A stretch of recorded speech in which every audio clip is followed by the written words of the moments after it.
All right, team. It's a couple minutes past, and we've got a good host of people online, so I think we should get underway. Let me check, is the screen share working? Someone give me a thumbs up. Yeah. Yes, okay, cool. Awesome, let's get underway. Welcome, everyone. This is the fortnightly SIG at CD community meeting. First meeting for 2025. Awesome. Welcome to New Year. My name's James. I'm an ETcd maintainer and SIG at CD co-chair. We've got a shared Google Doc that anyone who is subscribed to the ETcd Dev mailing list is able to propose items in. I've just put a link to that Google Doc into our chat.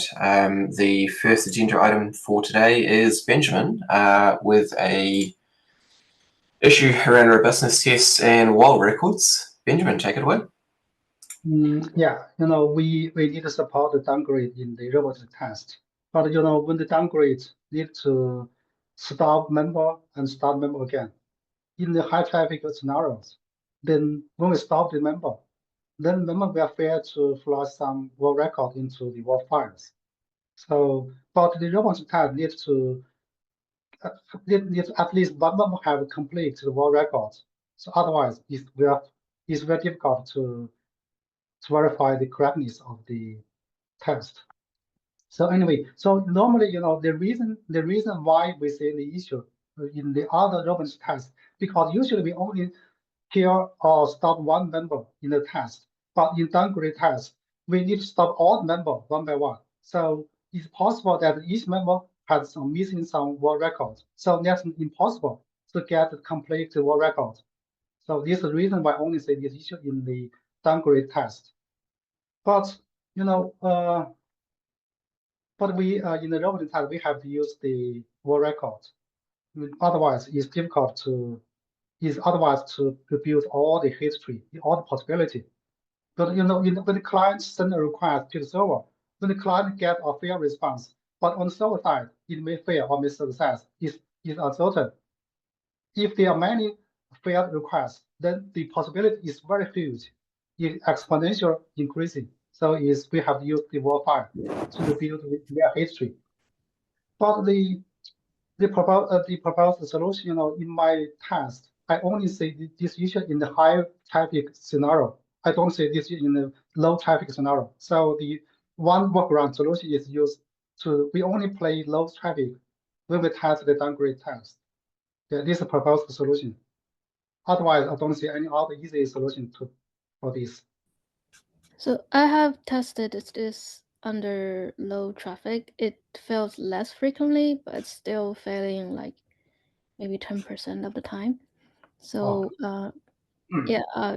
I discussed this with Mark, and I'll try some other solutions and see if we can. Probably we can, if you have any better solution, it's okay. But if you don't have better solution, we can try even low traffic scenario for the downgrade test. Okay. Yeah, that's another option too. Yeah. Anyway, I'll try some other methods and see if it gets any better, or if not, I'll just lower the traffic for downgrade. Yeah, the downgrade is one of the blocker feature for the 2.6. So this is a priority. Yeah.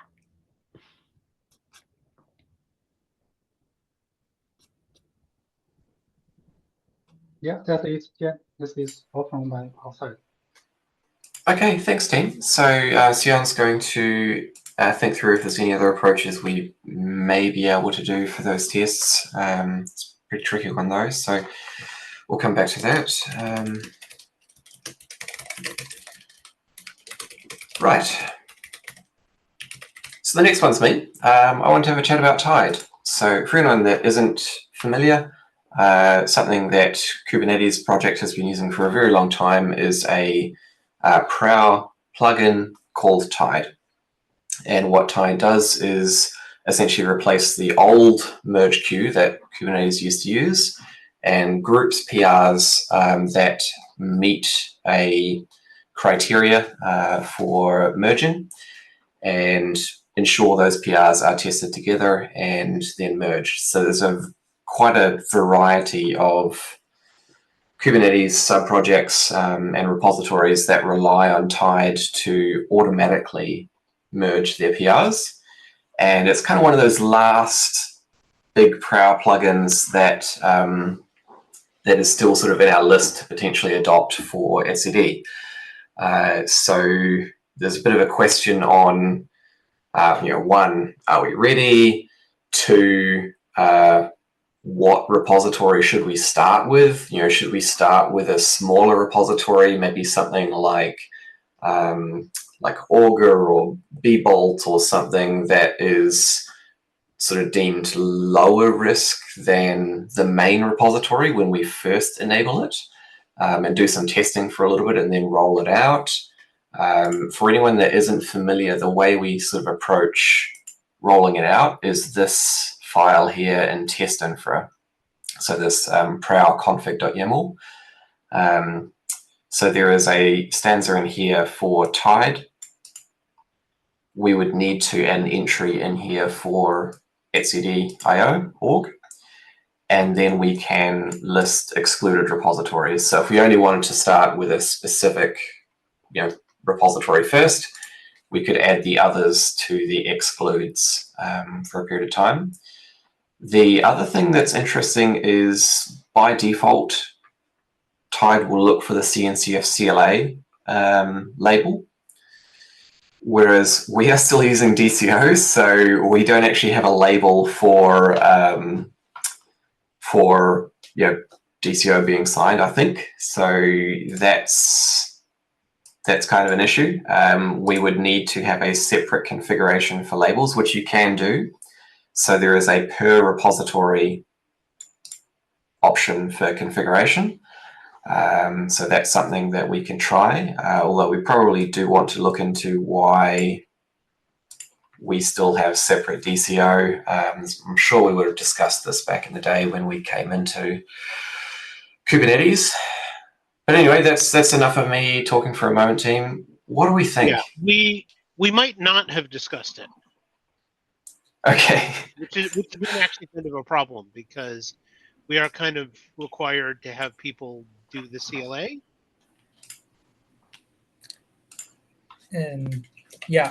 I don't think we discussed it. I just rolled the dice and enabled one that was easier. At the time, it was just when I joined the project as a maintainer, there was just requirement to place either DCO or CLA by CNCF, and there was no guidance, and the ask was do whatever, but you need to do something, and the DCO was easier to integrate. Yeah, but for now that we're a SIG, I think we actually need to be on the Kubernetes CLA. Yeah, that was brought out when we were changing, that there was a strong recommendation and even ask if we should migrate as part of becoming a SIG, if we should migrate it. So it's a pending item. Maybe we should open an issue and start discussing it to make sure.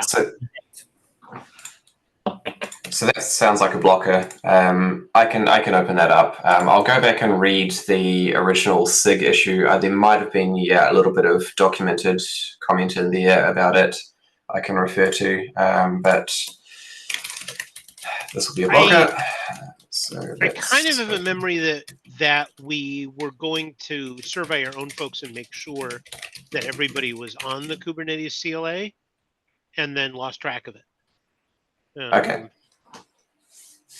I think it's actually fairly likely that everybody who contributes has signed this Kubernetes CLA. Yes. But we'll need to go through warning people and everything else. Okay. All right, team. So I'll park the sort of Tide bit for a little bit. Let's look into the CLA side, see if we can just align there, and hopefully we can. We'll have an issue and discuss it there. I mean, the good news for that is that you don't have to modify Tide, right? Because Tide's already designed to check for CNCF CLA, right? You would actually have to submit modifications to Tide if you wanted it to accept the DCO. But you know, the hard part is the CLA, and then we just need to add our repos to Tide, and it's done. Just out of curiosity, at a actual technical process level, what's involved with enabling CNCF CLA? Basically, we need a pre-submit test Right. that checks whether or not somebody signed the CNCF CLA. And then once we adopt Tide, stuff won't merge if that pre-submit test doesn't pass. And in the meantime, we should manually not merge stuff whenever we set our do or die date for the CLA. Yeah. Gotcha. Okay. So Thanks, Tim. just before we move on to the next topic, so regarding using it in like trial it in a different repository, not etcd. So I think the only issue is that sometimes we don't see a lot of activity in those repositories. So I don't know when we merged the last Augur or Bvault pull request. So I mean, it will be good to not have it there, but maybe I would say website would be the place to start. Website could be good because it's easy to get some quick, simple PRs. I mean, if we just need to test something, there's a lot of things we could just trivially fix to go through the process. Yeah. Okay. So yeah, maybe website will be the best Right. option. Although to be fair, we have something further down in the agenda which is very non-trivial. So we'll want to look at timing for that. Cool. Okay, team. So the next one is me also, and will be a very quick one. We have an upcoming release for 3.5.18. We have a release team, which will be myself, Ivan, and Thomas. We just need to hash out a date, and there are a couple of things to still backport in the queue. There's a couple of security or just dependency updates, and I saw there was an issue that just came in from Benjamin on backporting this PR. But I just had a quick question for Ivan. I don't think it's a blog for the 3.5.18. Okay. Okay, that's cool. So this one's not necessarily a blocker. That's cool. The other ones for the dependency updates are, but they're trivial, so we can get them sorted quickly. Quick question for Ivan while we're here. Are you around early next week, like Monday, Tuesday? Mm-hmm. Awesome. Yep. Okay, and do we happen to have Thomas on the call? No. Okay, so I will send out a tentative invite for early next week. I'm away this weekend, and then we can do the release. Sounds good. Okay. Docs. Other languages. Yes, I saw we had a pull request come through. Let me bring it up. Is there a pull request? Because last time I checked, it was a branch in a fork. Sorry. Yes.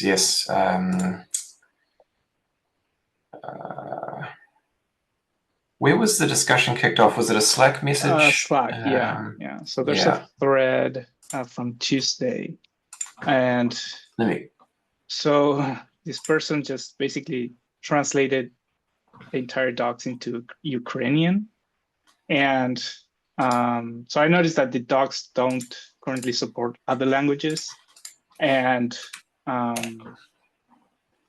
so I wanna take this progressively. First, if we want to start doing that, and also make the config changes first, and then have someone review the actual translation. I don't know if we have other people that can review Ukrainian docs.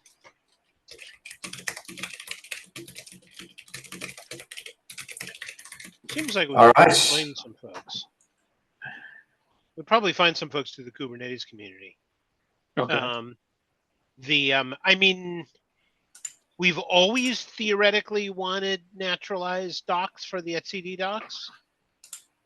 It's just that our docs have had enough sort of other chronic problems that we haven't made it a priority. Well, since somebody's done the translation, it's now a priority.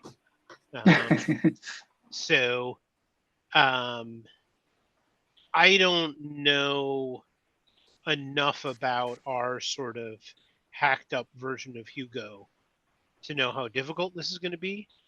So need to reach out to Nate and or someone else who's worked, from CNCF who's worked on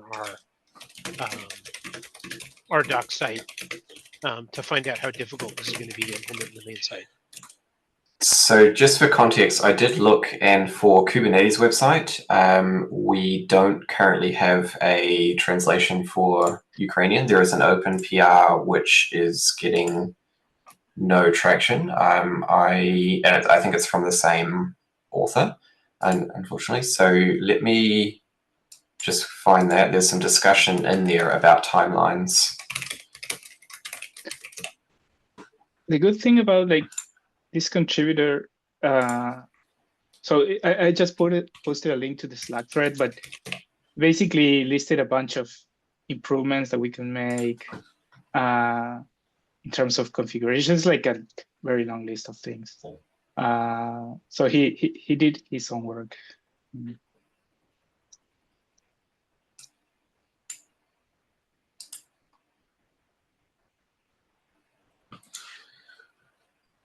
Yes, this is the tricky part. Some great work, no doubt, has been done. And the challenge is just the commitments from the community in terms of being able to actually review it and get it merged initially, but also maintain the thing moving forward. Yeah. I'm a little bit nervous about progressing when a project with a lot more resources like Kubernetes has not been able to do that as yet. I don't know. Anyone else have some thoughts on this one, team?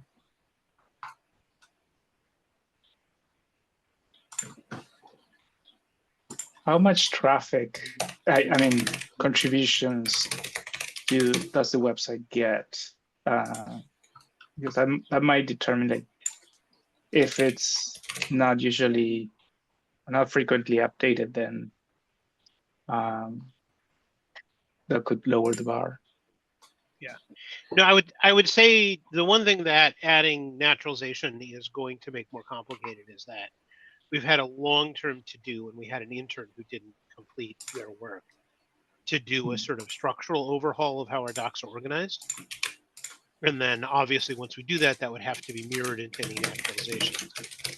But since we don't currently have anybody actively working on the structural overhaul, I wouldn't necessarily hold it up for that.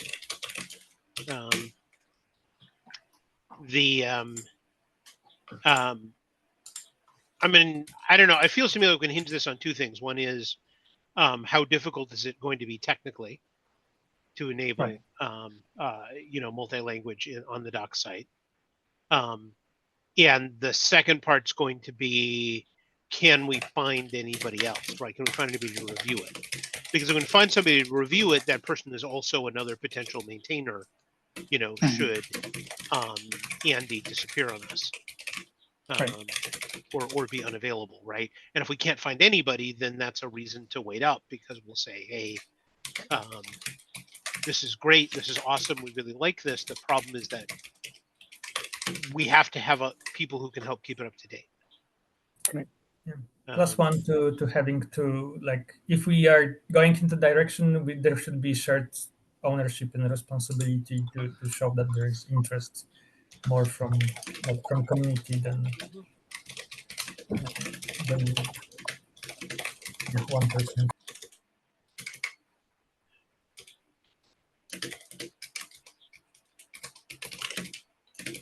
Cool. Okay, team. So I think we have a little bit of a picture on that one. Unfortunately, we do have this amazing work done, but I don't think we're ready to accept it at the moment. We would need a commitment of more than one person to maintain it moving forward, to get it reviewed and to maintain it moving forward. I think we could follow the footsteps of the Kubernetes project itself. upstream if there was progress on this PR and this was able to be merged and maintained by Kubernetes. I think we could follow on from this. Okay. Yeah, I mean, the thing is, I don't think that we should hinge us accepting it on it getting accepted for the Kubernetes docs. Just because, yes, Kubernetes SIGDocs has a lot more documentation resources than we do, but they also have a lot more documentation and a lot more complicated pipeline. That's a fair point. Yeah, there are like almost 2,000 files for Kubernetes. Yeah. So you know, because I mean, heck, they could even be looking at it the other way around as saying, hey, if we can get this to work in etcd, then it's potentially that's fair. Kubernetes. Yeah. So I do think it's worth reaching out to SIGDocs and coordinating, though.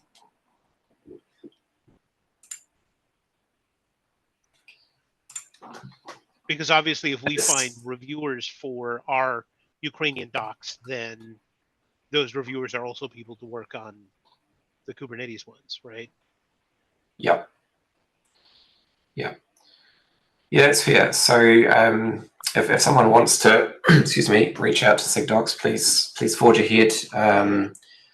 And I think that probably covers that one. Let me open it up, team. So we have... Yeah, and also reach out in a couple of places to try to find reviewers. We don't have a PR from Andy, though, do we? Not yet. It's just a discussion in the Slack currently. Okay. I'll put a link in the doc. Okay. It'd be good if you could create a PR, because then we can have the follow-up discussion on the PR. All right.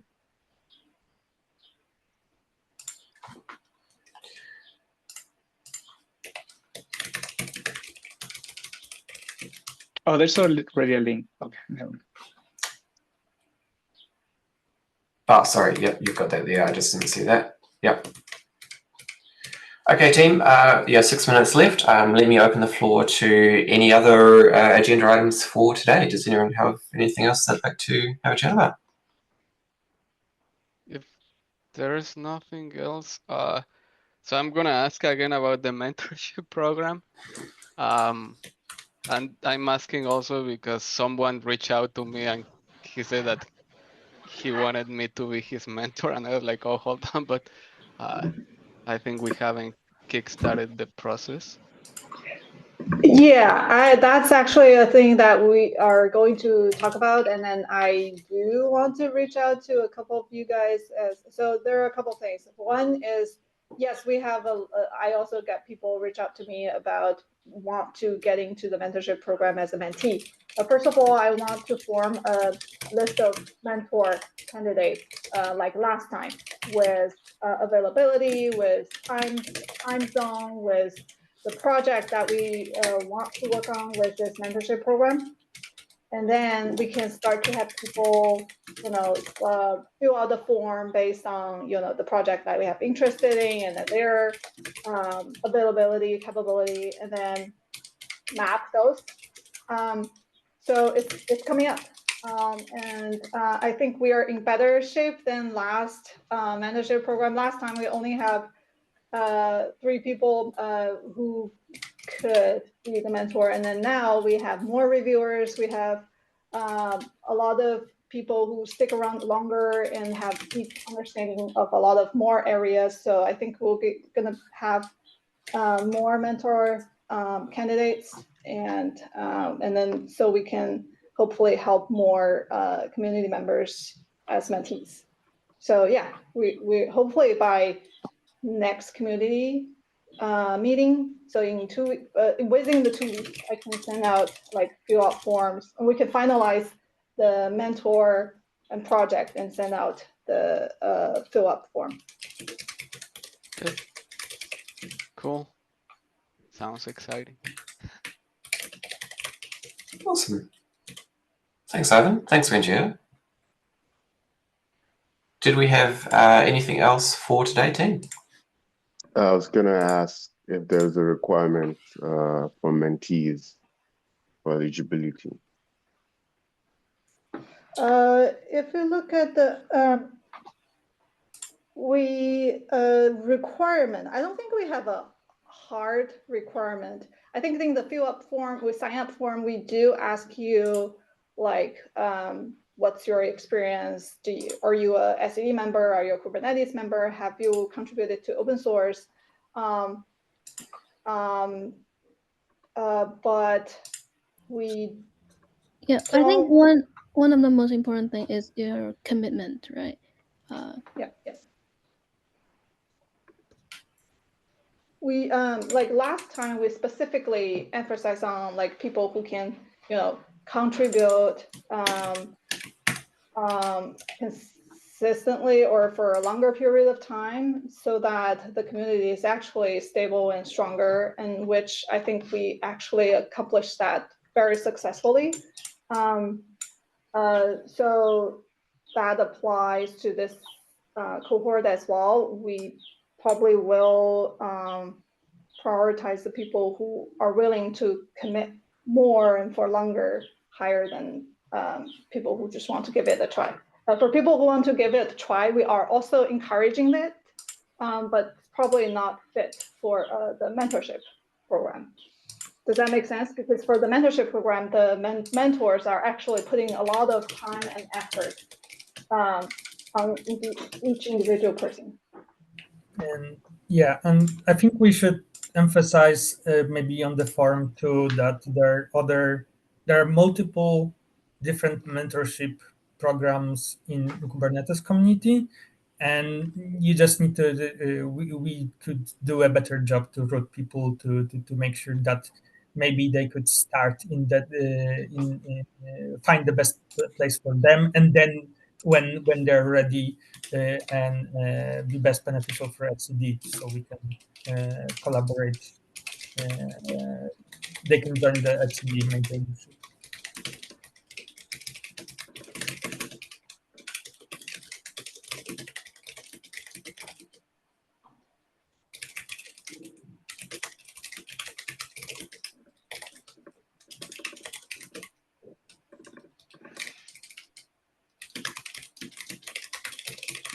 And by the way, we are actively working on a lot of 3.6 features to get 3.6 release out of the door sooner than later. So I think in this mentorship program, we're probably going to have some exciting project to work on, and that will be run on people's workload.